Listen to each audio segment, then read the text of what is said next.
This channel does not promote any violent, harmful, or illegal activities. All content provided by this channel is meant for an educational purpose only. এই গ্রামের মানুষ পাহারা দিচ্ছে কারণ তারা জানে যে কোন পথে উগ্র মৌলবাদী সংগঠনের বিভিন্ন জঙ্গিদের অনুপ্রবেশ ঘটে। কারণ তারা জানে যে এই নদী পেরোলেই খুব সহজেই এই পারে আসা যায় এবং খুব সহজেই এই জঙ্গলের মধ্যে দিয়ে তারা লুকিয়ে লুকিয়ে আসে।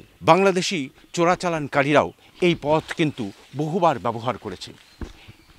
তাই এবারেও যাতে তা সেই রকম কোনো ঘটনা না ঘটে সে কারণে বিএসএফের সাথে সাথে পাহারা দিচ্ছে এই গ্রামবাসীরাও। কোনো রকমভাবে যাতে বাংলাদেশ থেকে কোনো রকম করে জিরো লাইন বর্ডার বা নদীর সামনে আছে ওখান থেকে জঙ্গি প্রবেশ করতে না পারে সেই জন্য আমরা সচেতন হয়েছি যে কোনোভাবে আমাদের গ্রামে ক্ষতিগ্রস্ত না হতে।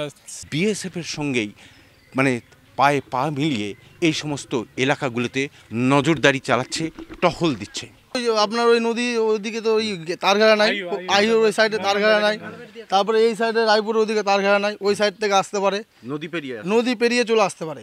ওই জন্য আমরা সারা রাত থেকে জেগে আছি, আমরা পাহারা দিচ্ছি। একদিকে যখন বিএসএফ এর নজরদারি বেড়েছে, কাঁটাতারের এপারেই শুধু নয় কাঁটাতারের ওপারেও এই বিএসএফ নজরদারি চালাচ্ছে, তখন এই গ্রামের যারা মহিলা আছেন, যারা বাড়িতে থাকেন, অধিকাংশ পুরুষই তো বাইরে কাজ করতে যান, ভিন রাজ্যে কাজ করতে যান, কিন্তু যারা মহিলা আছেন তারা কিন্তু গত কয়েকদিন থেকে সদা সতর্ক হয়ে রয়েছেন। আমরা পাহারা দিচ্ছি, আমরা বর্ডারের কাছে থাকি, আমাদের গরু বাছুর সব কিছু আমাদের চোখে আমাদের রাখতে হয়, বা আমাদের সাহস বুকে সাহস নিয়ে আমাদের ছেলে মেয়ে নিয়ে থাকতে হয়।